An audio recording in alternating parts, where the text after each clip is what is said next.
आदाब दोस्तों, जय हिंद, जय गांधी देश। दोस्तों एक बार फिर ये वीडियो बना रहा हूँ। मैं उत्तम नगर की घटना पर ही बना रहा हूँ। देखिए, उत्तम नगर में जो हुआ हादसा हुआ, वो कत्ल हुआ, वो बहुत दुखद था। और अपराधी आरोपी जो है पकड़े भी गए, उन पर चार्जशीट भी होगी, वो पुलिस की कस्टडी में है। धाराएँ जो वाजिब है लगेगी। डीसीपी से हम लोग मिले थे और डीसीपी को भी हमने यही कहा था, लेकिन क्षेत्र में कानून व्यवस्था की स्थिति बरकरार रहे, इसके बारे में भी हमने कहा था। और हम चाहते हैं देश में शांति जिस तरह बनी हुई है और क्षेत्र में कानून व्यवस्था की स्थिति बनी रहे। उत्तम नगर की घटना में एक और हो रहा है, बार बार ये कहा जा रहा है कि उनके मकान तोड़ो। खैर, एक आरोपी जो था, मुख्य आरोपी, उसका मकान तोड़ दिया गया। हालांकि बार बार ये कहा है कि आरोपी निजामुद्दीन को तो मरे हुए आज 4 साल हो गए। खैर, उसके बेटों पे केस था, उसका मकान तोड़ दिया, छज्जा वज्जा जो भी है कानूनी कार्रवाई होती है वो तोड़ दिया। लेकिन आज एक घटना और हुई है।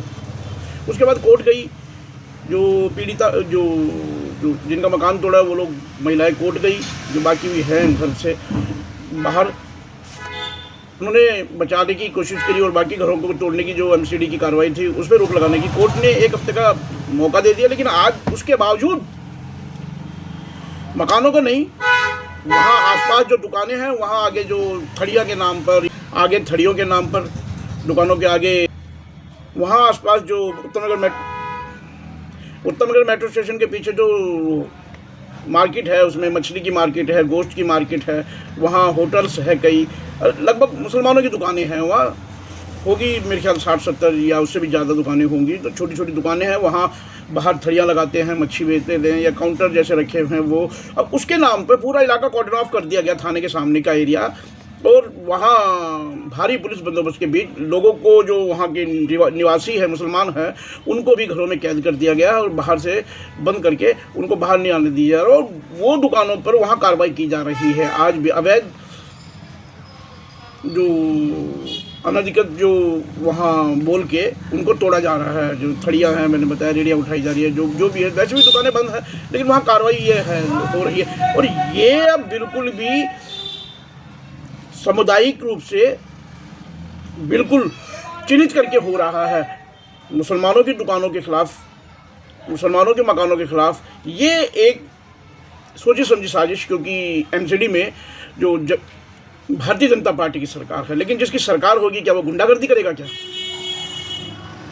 हमारी यही प्रशासन से मांग है, हम यही प्रशासन से कहना चाहते हैं कि प्रशासन को देखना चाहिए। देखिए, अवैध जो दुकानों के आगे बड़ी हुई जगह है या मकानों का जो कोर्ट का जो ऑर्डर होगा, आप उस पर कार्रवाई करेंगे, लेकिन उसके बाद 1 हफ्ते की मोहलत देने के बाद, क्योंकि लगभग दुकानें मकानों के बाहर ही है, मकानों के अंदर ही दुकानें खोली हुई है, लोगों ने वहीं काम करते हैं छोटा मोटा, और वहीं उनका घर है, निवासी है, वहाँ अब उनको पीड़ित जो किया जा रहा है, उनको प्रताड़ित किया जा रहा है उन लोगों को।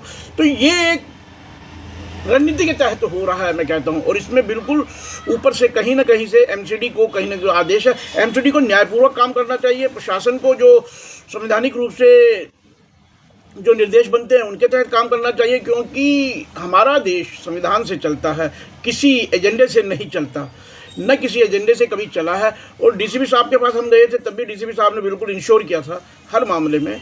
हम कानून की बात कर रहे हैं, हम ये कहते हैं कानून सबके लिए बराबर है, लेकिन यह कानून हिंदू और मुसलमानों के लिए, दोनों के लिए अलग है। आप वहाँ दुकानों को तोड़ रहे हैं तो किन किन की दुकानों को तोड़ रहे हैं? सबको तोड़ दो आप। समझ नहीं आता मुझे। ये कार्रवाई हो रही है सिर्फ संतुष्ट करने के लिए, एक वर्ग को संतुष्ट करने के लिए कार्रवाई हो रही है। अब ये भी कहा जा रहा है कि उनका एनकाउंटर कर दो, उनका एनकाउंटर कर दो। अरे भाई, जो पुलिस कस्टडी में, उसका एनकाउंटर कैसे करेगा? पुलिस कस्टडी में से निकाल के मारोगे क्या किसी को? गजब है। मतलब लोग जो भी कह रहे हैं गुस्से में, तनाव में। देखिए, गुस्सा आता है, गुस्सा जायज़ है। हत्या दुखद ही नहीं, निंदनीय है, घृणित काम है, और उसके आरोपियों को बख्शा नहीं जाना चाहिए। उसके आरोपी जो भी हैं उनके खिलाफ कड़ी कार्रवाई करी जाए। और ये हमने भी मांग करी है, डीसीपी साहब से मिलकर भी ये मांग करी, और डीसीपी साहब ने भी आश्वासन दिया। लेकिन किसी को अन्यायपूर्वक नहीं सताया जाए, बेगुनाह को किसी को नहीं सताया जाए, ये भी हमने डीसीपी साहब से कहा है।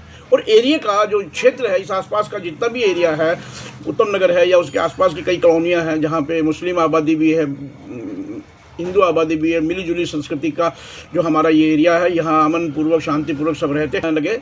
और आगे ईद आ रही है, ईद के दिन सुरक्षा व्यवस्था कड़ी रहे। ऐसा हमने डीसीपी साहब से भी कहा है, ऐसा हमने एसएचओ साहब से भी कहा है, क्षेत्र के जो इधर के एसएचओ से, और उधर हम प्रशासन से मांग करते हैं कि शांतिपूर्ण सारा काम हो। और ये कार्रवाई जो एमसीडी ने करी है इसकी हम घोर निंदा करते हैं। जय हिंद, जय गांधी देश।